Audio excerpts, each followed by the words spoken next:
Singapore. It was a beautiful day in Glenorchy, in New Zealand's South Island, and the scenery was gorgeous, with mountains, open fields and a lake. Miss Jean Ling Qingyi was driving on the aptly named Paradise Road. All it took was a split second of checking the rear view mirror, and the next thing she knew, the car was skidding. I kind of saw a cliff down the road. I was trying to avoid the cliff, and I turned far right, back onto the road, she said. That was when I hit a tree. Later, the police would tell her that there was no cliff, and it had been a trauma-related memory sprung from fear. But on that day, all she knew was waking up in the car in pain. Her life changed forever. I couldn't feel my lower body, so I thought that my whole body was amputated. But when I looked down, my legs and my body was still all attached, the 35-year-old recalled of that day in March 2014, on the program On the Red Dot. Watch the episode here. Blood was coming out of my mouth. I couldn't breathe that well, and I started to press the horn before I fainted. She was 5 minutes from her destination, a horse ranch where she'd planned to go riding with her companion, when her car crashed. Miss Kelly Louise Morritt, who lives close to the accident site, still remembers hearing the screech of tires and a massive bang. She was surprised to find Ms. Ling still alive.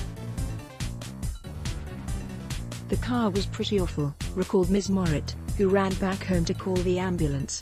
The Singaporean was flown to the hospital in the country's southernmost city, Invercargill.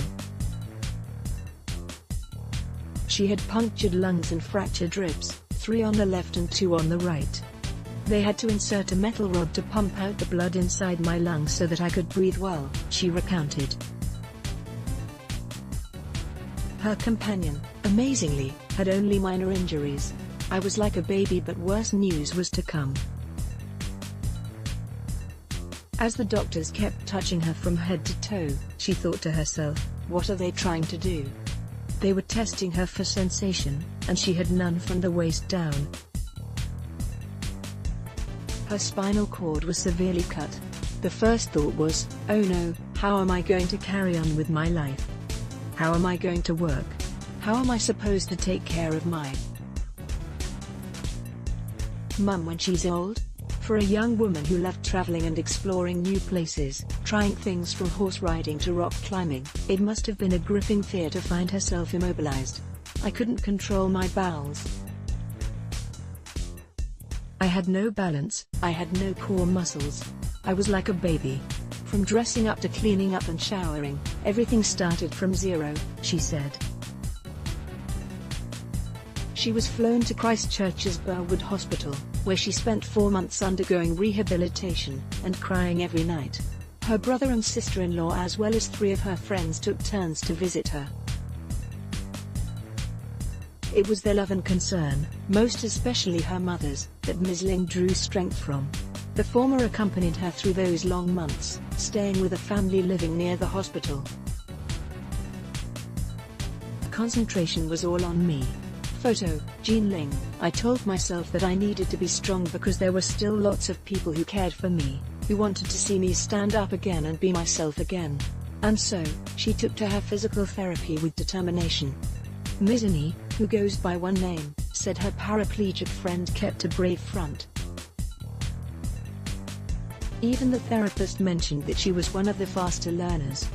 And from what I saw, she was doing things very well, she said. Photo, Jean Ling. But on her return to Singapore, Ms. Ling's feelings of helplessness returned almost immediately, when she found she could not enter her home by herself.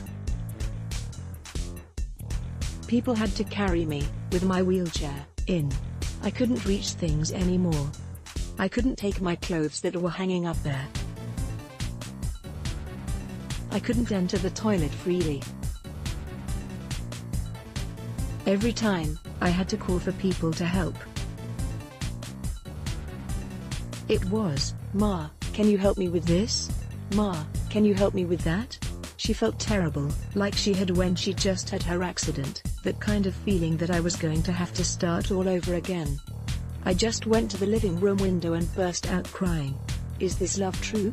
The question of whether anyone could love and accept her in a wheelchair was one of the first thoughts she had in hospital. Doubts grew when her then-boyfriend, who was her travel partner in New Zealand, left her because he was unable to handle her disability. Then about 3 years ago, Ms. Ling met Jaco through mutual friends. They were not close initially, she said, but as time passed, he expressed his love for her. At that point, however, she had yet to regain her faith in love. Is this love true? She asked herself. But he used his love and patience to touch my heart. He told me, it's fine. Time will heal, and my love will heal you. It'll prove itself to you. So it did. On December 23, 2017, they got married. And the bride arranged a surprise for her groom at their wedding dinner, which also fulfilled her own dream of literally walking down the aisle. I didn't want to roll myself in. I wanted to make the day very memorable. I secretly trained myself to walk. And I tied myself with equipment to straighten my legs, she recounted. Photo, Jean Ling. The day came, and using a walker, she pushed herself to make her entrance on her feet, clad in a beautiful white gown, and in heartfelt tears. It was so emotional that day, said Ms. Ling, who now has a good husband who knows how to cook and doesn't complain. Their flat for their life together was designed for wheelchair access. There are some places high up that I can't reach, but with some technological enhancements, I can actually dry my own clothes, she said. Mr. O, who sometimes works overtime and night shifts, wants her to be capable of such things. I'll try and accommodate her when I'm around, said the 28-year-old. I also have to let her be independent when I'm not around. Watch, A Journey of Grit and Love, 609. A new lease of life. It was a trip back to New Zealand, some months before their wedding, that roused Ms. Ling's can-do attitude again. Back there for a medical checkup in July last year, she did things she had never done as a person with disability. Adaptive skiing, for example, was fun, despite her lack of balance. Skydiving was another sport they tried. Photo, Jean Ling, and she managed to complete her journey by going horse riding. It was difficult.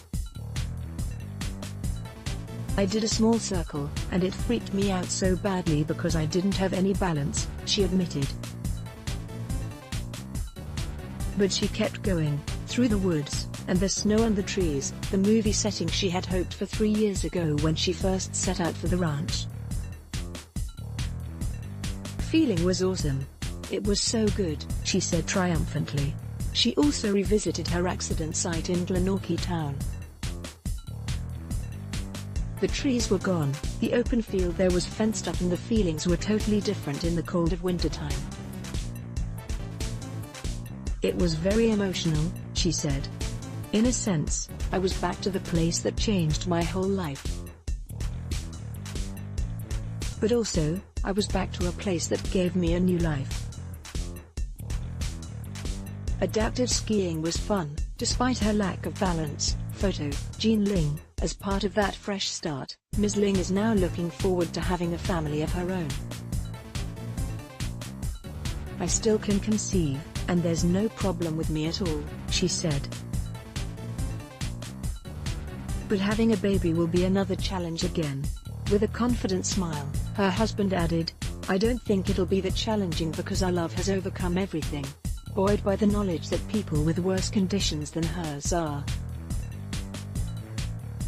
still traveling, Ms. Ling has also told herself that there are more things to do, places to go and people to meet. You just have to pick up the courage and learn to take the first step. You just tell yourself that you can. Being disabled won't stop you from doing that. She said. You just have to try. If you try and fail, nobody will blame you. Jean Ling is one of 4 Singaporean travelers who shared their stories of terrifying misadventures abroad with On the Red Dot. Watch this episode here. New episodes air on Media Corp Channel 5 every Friday at 9:30 p.m.